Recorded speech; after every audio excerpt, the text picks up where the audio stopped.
Welcome back to the Easy VC Brief. I'm your host, Max von Polnitz, and this is your weekly espresso shot to venture capital news. Now, I know I missed last week while in Japan, but I've got even bigger news today. This past week, my son Xander turned 1. And in the spirit of Xander's big day, I thought, what better episode to do than one entirely focused on the businesses being built for the tiniest consumers among us, babies, toddlers, the most brutally honest product testers on the planet. So today we're covering the Rolls-Royce of diapers and what happened, the subscription toy company that quietly became a $200 million revenue machine, and my friend Felix's company Lando, just solving a problem every working parent knows too well. Let's get into it. So story 1, Coterie, the premium diaper brand that made parents everywhere feel like they needed to upgrade. Here's the deal, and I'll be fully transparent. The Von Polnitz household is a Huggies household. Has been, will be. Huggies, if you're listening, this is free advertising. I need a free box. But a friend gifted us a box of Coterie diapers when Xander was born, and I have to say they were absurdly good. We're talking softer than some of the t-shirts I own. It generally felt like someone had engineered a diaper the way a German automaker engineers a sedan. Obsessive attention to detail, premium materials, and a price tag to match. And that's exactly the pitch Frank Yu made when he founded Coterie in 2018. His insight? The dominant players, your Pampers, your Huggies, hadn't meaningfully innovated on the product since 1985. That's 40 years. So you built a diaper that wicks moisture in 16 seconds versus the industry average of 30, using hyperallergenic plant-based materials free of over 200 chemicals. The product market fit was almost immediate. They were selling over 1 million diapers a month within 2 years of launch. On the VC side, Coterie raised a $2.75 million seed round led by Willow Growth Partners in 2020, and then a $23.8 million Series A in 2022 led by Align Ventures, the same firm that backed Airbnb and Impossible Foods. Even celebrity investors like Carly Kloss and Ashley Graham came in. Total was raised around $40 million. And the exit? Coterie was acquired by Mammoth Brands in October 2025. Not a splashy IPO, but for a D2C brand in the premium baby space, being absorbed into a larger consumer platform in 7 years is a legitimate outcome. Story 2, LoveEvery. And honestly, if you're a parent and you haven't seen their boxes show up at your neighbor's door, give it 6 months. The pitch is elegant.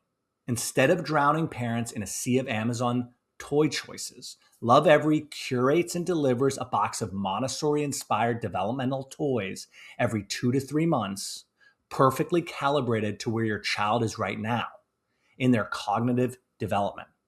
Think of it like a Netflix recommendation algorithm, but instead of suggesting shows, it's suggesting the exact wooden shape, sorter your kid needs to develop fine motor control at 9 months versus 12 months.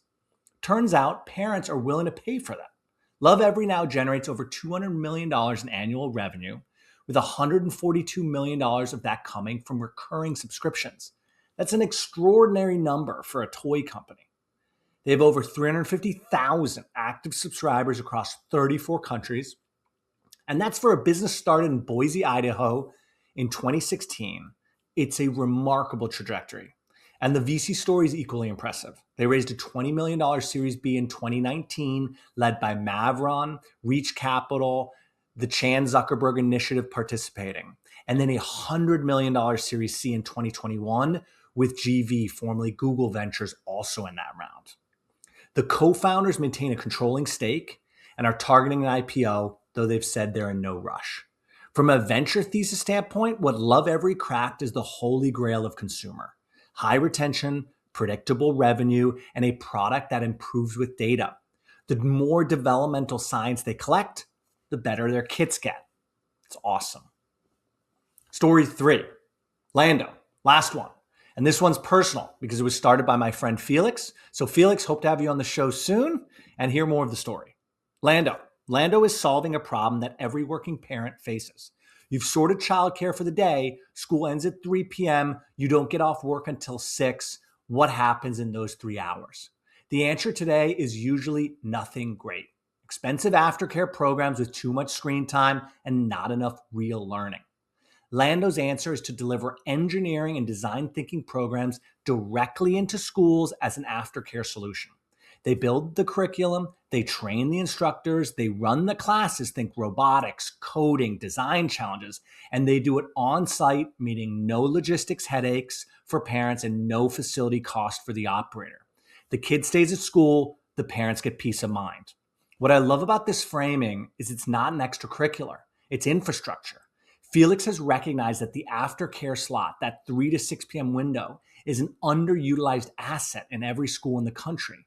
And Lando is essentially a B2B2C play. Sell to the school, serve the parent, educate the kid. And the investors noticed. Lando is backed by Maverin and Reach Capital, two of the most respected names in consumer and edtech VC. Notably, Reach Capital was also a backer in LoveEvery's Series B, which tells you something about their thesis around early childhood development as a category. The broader market context is also compelling. The US childcare market is approaching $60 billion annually, and the aftercare segment is wildly fragmented and underserved. Lando is essentially building the engineering talent pipeline of the next generation while solving a logistics problems parents hate today. So there you have it. A special Xander birthday edition of the Easy VC Brief. Diapers, developmental toys, and after-school engineering. 3 companies building the infrastructure for how the next generation grows up. Happy first birthday, buddy.